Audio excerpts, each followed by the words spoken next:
os sintomas graves, que agora é o que a gente precisa prestar atenção. É a coriza, a cefaleia, a febre, a mialgia, e aí entra o ponto principal, a dispneia, tá? A dispneia que nós temos que ter aqui no raciocínio do pronto atendimento é: esse meu paciente, ele está com desconforto respiratório porque ele tem obstrução da via aérea superior, ou ele está com desconforto respiratório porque ele tem broncoespasmo? É esse raciocínio que vocês precisam ter quando a gente recebe esses pacientes em pronto atendimento. Tem muito paciente que chega em pronto atendimento se queixando que não consegue respirar direito, mas porque a via aérea superior está entupida.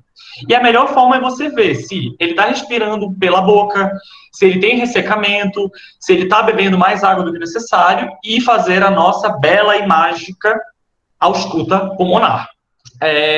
Então, dos casos graves, a gente fala da dispneia, que aí seria caracterizado como dispneia o desconforto respiratório junto com a queda da saturação. Lembrando que essa queda da saturação, quando a gente fala de urgência e emergência, a gente sempre tem que falar de parâmetros. Então, não é só o meu paciente que está respirando pela boca de forma desconfortável que está dispneico. A dispneia em si é a saturação que a gente vai levar em consideração, tá bom? Então, a gente vai ter abaixo de 92% em área ambiente, ou de 90% em área ambiente, vai depender do protocolo que vocês seguirem, e abaixo de 95% com cânula de O2 a 6 litros por minuto. Dois conceitos que eu quero que vocês tenham em mente, baseado, claro, com o pano de fundo da Covid-19, mas puxando também para o manejo das síndromes da angústia respiratória, são o que é uma síndrome gripal, o que é um resfriado e o que é uma síndrome respiratória aguda grave.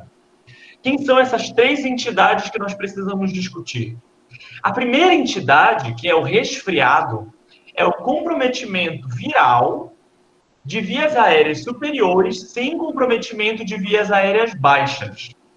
Ou seja, o resfriado, ele não tem febre, ele pode ter coriza, ele pode ter cefaleia, ele pode ter um leve desconforto por ter obstrução nasal, mas ele não tem grandes elementos físicos. Ele compromete mais a via aérea superior.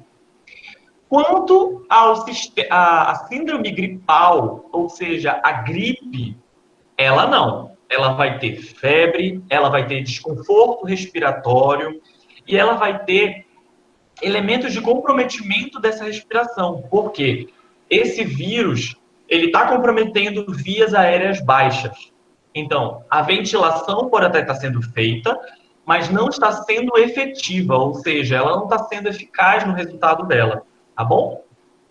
E a gente tem a síndrome a síndrome da angústia respiratória grave, né, ou síndrome respiratória aguda, grave, e aí vocês vão ter diversas nomenclaturas, tá bom? Dependendo da tradução e dependendo do autor, vocês vão ter uma forma de escrita dessa sigla, tá? E que ela tem classicamente dentro dela o desconforto respiratório e a saturação, uma queda da saturação em ar ambiente.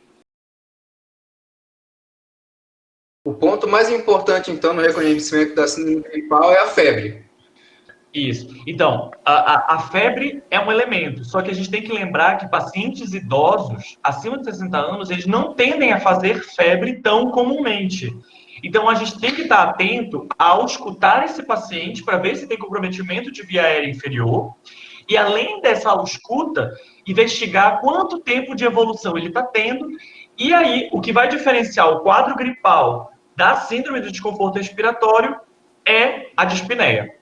Então, o resfriado, você não vai ter a febre e você não vai ter comprometimento respiratório inferior, você não vai ter sibilância, ronco, e ele é curta duração, que era aquele quadro daquele senhor que veio no primeiro caso que nós discutimos. O segundo é a gripe, ou seja, ela pode ser causada por vírus influenza ou não influenza, mas que compromete a via respiratória baixa. E aí o paciente tem febre, ele tem um desconforto, e a gente vai ter a síndrome da angústia respiratória, que ela geralmente começa com a dispneia. Então, essas três entidades, elas precisam estar separadas na nossa cabeça de forma didática, para a gente não comer bola e mandar um paciente que precisa de um suporte ventilatório para casa. e orientar o paciente que provavelmente aquele quadro vai evoluir de uma forma. O critério de gravidade, basicamente, das síndromes respiratórias é a saturação menor que 94 em ar ambiente, tá bom? E a frequência respiratória maior que 24. Ou a síndrome da angústia respiratória. A síndrome da angústia respiratória, aí a gente vai ter aquela saturação exacerbada, a saturação super reduzida, a gente vai ter uma frequência respiratória alta, como colocado também, e a gente vai ter o rebaixamento do nível de consciência ou cianose de membros periféricos. O que é mais importante vocês terem noção é o critério de gravidade. Esse critério de gravidade é o que vocês vão encaminhar. Preencher o critério de gravidade, você já sabe que você vai internar. Então, o que você precisa saber é o local que você vai internar. Se dá para ficar na enfermaria ou se tem que colocar ele na UTI. Lembrando que tem coisas que a gente não vai poder fazer na enfermaria e nem na UTI, como, por exemplo, medicações que têm aerossol. Então, você vai ter que ver o risco e o benefício disso. O próprio HCOR, ele colocou alguns critérios interessantes que eu resolvi compartilhar com vocês, que são os critérios de internação da UTI. Eu achei muito legal, porque como nós vivemos numa situação atípica de pandemia, onde eu tenho que ver quem vai precisar mais do leito, então o colega da UTI, o intensivista, ele geralmente vai levar em consideração esses critérios bem interessantes, tá? Então, ele vai levar em consideração a disfunção orgânica e uma alteração respiratória grave. Então, a gente tem que ver essa frequência respiratória, o uso da musculatura acessória, a saturação desse paciente está menor que 94% já no catéter, ou seja, o paciente já está com suporte não invasivo, oxigênio, porém ele continua desaturando, tá bom? E os outros critérios, que aí vai entrar os critérios de droga vasoativa, que aí a gente vai precisar esse paciente ir para a UTI. Esses critérios, eles são bem interessantes da gente ter bem claro na nossa cabeça. Então, a saturação menor que 94%. Se o paciente não estiver desaturando, não precisa suplementar com oxigênio. É aquele nosso paciente que ele está estável, ele está bem. A nossa paciente não, ela tem cianose periférica, ela tem uma saturação super baixa, tá? Então, ela precisa de suporte, tá? A gente leva ela para o catéter nasal, tá? Que, lembra que o catéter nasal, o limite dele é 6 litros por minuto. Ou não melhorou a saturação dessa paciente. Então, ela vai para máscara com reservatório, tá bom? De até 100% com 10 litros por minuto. Tá? Professor, essa máscara é sem reinalação, né? Aquela que tem a válvulazinha, né? Exatamente. Sem reinalação. Tá. Isso, é essa mesmo. Essa é aquela que a gente usa com bag, tá. Isso. Que aí ela tem aquela bolsa prévia. Reservatório, ok. Tá? Ok. A saturação melhorou, mantém a conduta. Se não melhorou, a gente vai para a intubação, tá?